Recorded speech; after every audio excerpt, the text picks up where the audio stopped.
I can look at your life and by discernment know the level and the quality and the health of your secret place. There are indices that I can see in your life that are attestations whether or not you are one who knows God.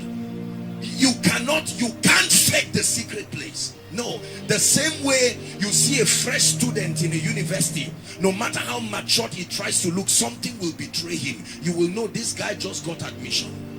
That is the same way you can see a person and know, although you are a man of God, although you are popular, maybe, although you preach well, but I do not see the signs. There are signs that are attestations. A man approved of God.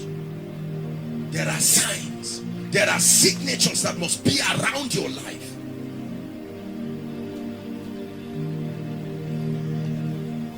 When a president is passing, there are signs you are looking for. And then you say, this is true, he's the one.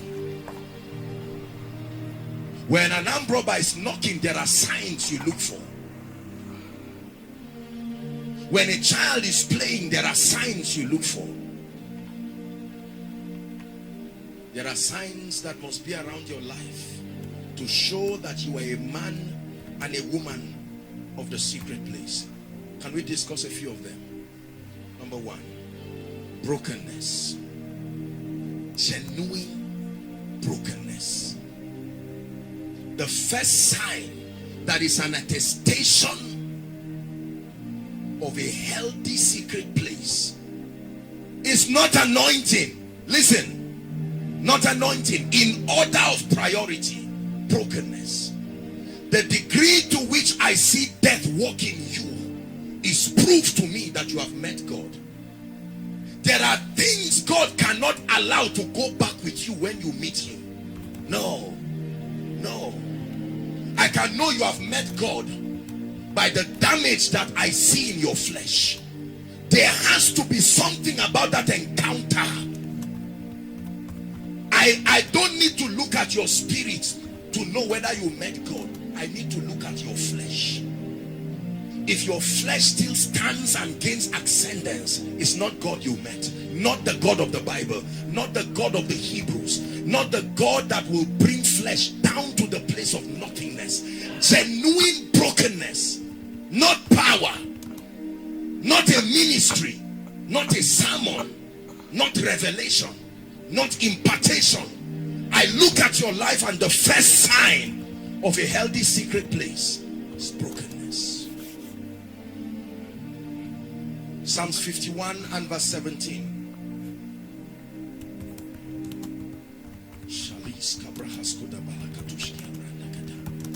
The sacrifices of God are a broken spirit, a broken and a contrite heart. Oh God, thou wilt not despise. Listen, let me tell you something about the strength of God. The strength of God never comes to strong people. It searches for weakness. When it comes and finds you strong, it goes back and waits until the day your strength disappoints you. Then your weakness calls it to come. Listen very carefully. Brokenness is proof of humility. Let me tell you what brokenness is. David is a man whose life continues to inspire me. I know why God loved David. David would go to God in the secret place and say, Lord, search my heart. Try my thoughts. Vet them. Create a system of vetting my motives.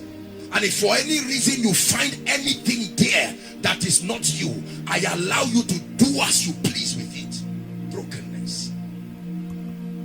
I tell you why people are up today and down tomorrow. And I don't mean to be sarcastic. But brokenness, when you see a man become proud, become pompous, becomes dishonoring and careless with your life, is proof of the absence of the secret place for a long time. When you get into the secret place, you don't go there as a man of God. You go, no. You go there and allow the Lord of hosts, there is a name he is called, and his light begins to pass through the darkness darkness of your heart, and not to condemn you, but you know you have met him when there is a list of the things that must change and the things that must die. Oh, I see that you're a man of God, but the last 2 weeks, my verdict is that lust is beginning to grow in you, and something must be done. This has nothing to do with backsliding. It is a system by which men reign and last and remain relevant in a generation. I see your life, and since the prophetic grace came upon you, God says there's pride, and so I need to reveal it here. I notice because of the persecution coming, there's offense growing, and the list is there, and he brings you to a point where he says, what do we do about it? And you get down on your knees and say, Lord, who can help himself when the God of heaven does not help him? So while men clap for you outside, you are there securing your future through brokenness. Show me a broken man, and I tell you someone who Satan cannot do anything about again. Every evil thrives on pride. It is difficult for God to ignore a broken man. Listen to me. Failure does not produce failure. Failure is the mother that gives birth to success. It is success that produces failure. Be careful when things begin to work, because that is when you really fail. When the ministry is growing, when the grace is speaking, when the influence is multiplying, when the applauds are coming, death is by the corner. Weakness is by the corner.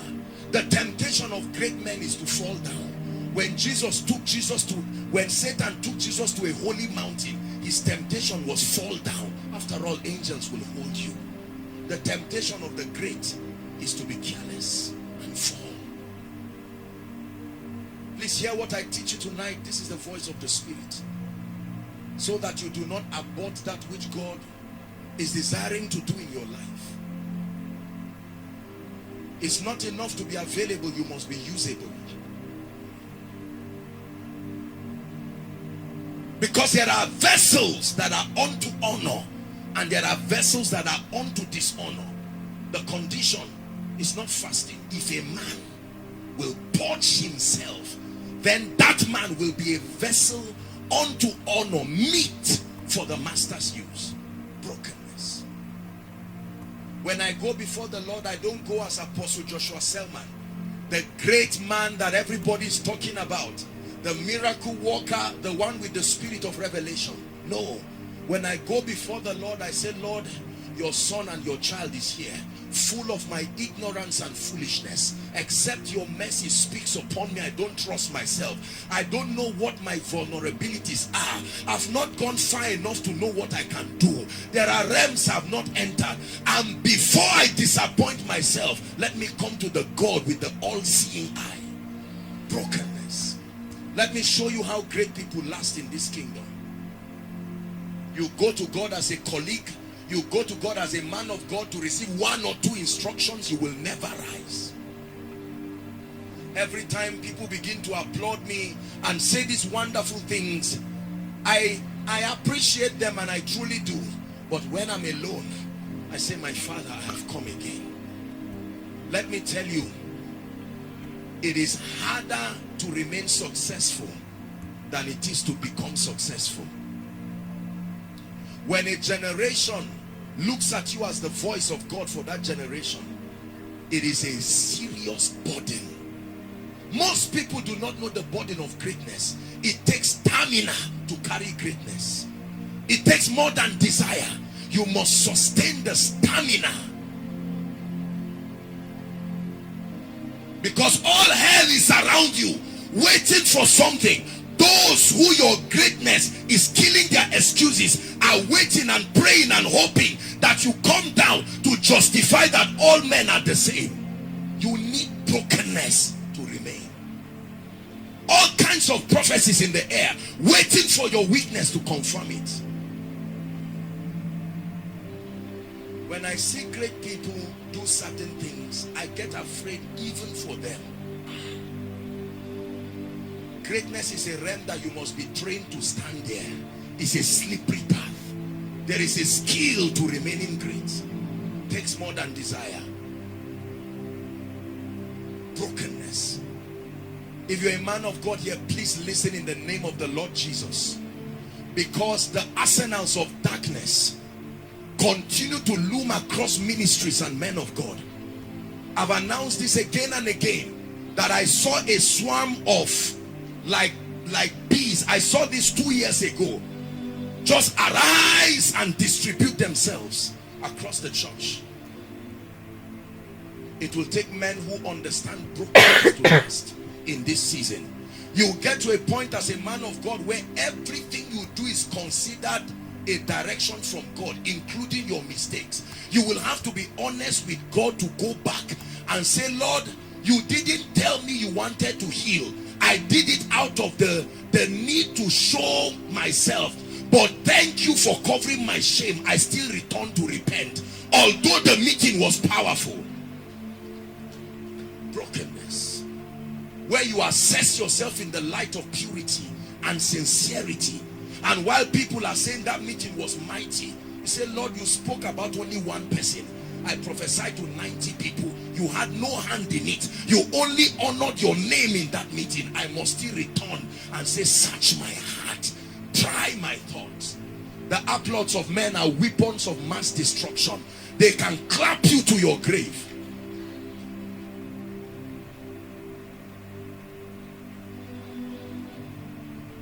I say this especially to those of us who are upcoming, as God is helping us. Celebrate success, but do it with intelligence. Brokenness. The secret place is a place of brokenness. You cannot walk with God when you are complete. What then is his contribution in your life? So when he comes and meets a complete you, he breaks you, so that the part of your weakness becomes where he comes into your life. God does not use complete people. So Jacob wants to be used by God. God says, Jacob, you are standing in the strength of yourself. I must do something to you that reminds you that without me you are not complete. And his thigh is touched. For many years I wondered why God would be so wicked to a man, to destabilize his structure and remove something out of his system that will make God the completion of that man's life. I continue to pray and ask the Lord to show me his mercy, that any door he will ever open in my life that will make me neglect my secret place, and I say it as I preach now, may that door never open in my life. Listen, you see, when you see God use a man, ask for the stories, not the results. Brokenness. My house is my altar. Every part of my house is an altar. It's a place where I cry before God. There are times I sleep on my knees crying to the God of heaven. You are the one who shows men mercy. Show your son mercy, oh God. Too many people are depending on this grace. There is no room to fail. Show mercy from the abundance of your grace. There are realms you get to where you don't need to pray, give me tea and bread, because God would have solved it. Your cry will be the cry of brokenness. Take away pride. Take away lust. You don't sit down and say, I'm too big, I'm in my... Jesus almost gave up at Gethsemane, and brokenness quickly brought him back. Nevertheless, not my will.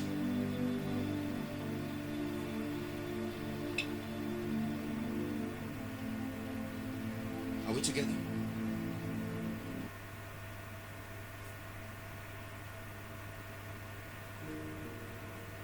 The